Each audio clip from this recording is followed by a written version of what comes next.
সম্প্রতি শক্তিশালী টাইফুন বাভি যখন পূর্ব চীনের ঝেজিয়াং প্রদেশের উপর দিয়ে ধেয়ে যাচ্ছিল, তখন সেখানকার একটি পাহাড়ি জলপ্রপাতে ঘটে গেল এক রুদ্ধশ্বাস ঘটনা। ঝড়ের প্রচণ্ড ও উন্মাতাল বাতাসের তোড়ে জলপ্রপাতের পানি নিচে পড়ার পরিবর্তে উল্টো তীব্র গতিতে আকাশের দিকে ছুটতে শুরু করে। ক্যামেরায় বন্দী হওয়া প্রকৃতির এই বিরল এবং চোখ ধাঁধানো বিপরীত জলপ্রপাতের দৃশ্যটি বর্তমানে নেট দুনিয়ায় তোলপাড় সৃষ্টি করেছে।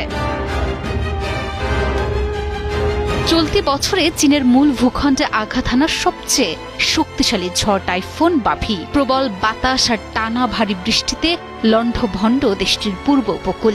ঝড়টি বর্তমানে কিছুটা দুর্বল হয়ে ক্রান্তীয় ঝড়ে পরিণত হলেও পূর্ব ও উত্তর চীন জুড়ে এখনো জারি রয়েছে ভারী থেকে অতি ভারী বৃষ্টিপাতের সতর্কতা। চীনা রাষ্ট্রীয় গণমাধ্যমের তথ্য অনুযায়ী এই শক্তিশালী ঝড়ের কারণে ইতিমধ্যেই 28 লাখের বেশি মানুষকে নিরাপদ স্থানে সরিয়ে নেওয়া হয়েছে, যার মধ্যে শুধু ঝেজিয়াং প্রদেশ থেকেই সরিয়ে নেওয়া হয়েছে 22 লাখের বেশি বাসিন্দাকে।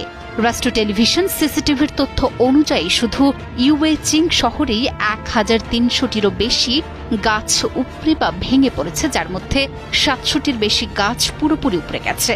বিভিন্ন এলাকায় জলবদ্ধতা সৃষ্টি হয়েছে এবং উদ্ধার কর্মীরা এক্সকাভেটর ও চেইনসো ব্যবহার করে রাস্তা পরিষ্কারের কাজ চালাচ্ছেন।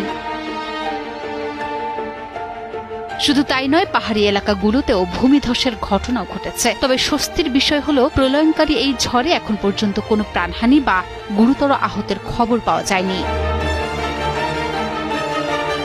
তবে এই দুর্যোগের মাঝেই ঝেজিয়াং প্রদেশের ওয়েনঝৌ এর ইয়ানডাং পর্বতে ঘটেছে এক অলৌকিক ঘটনা।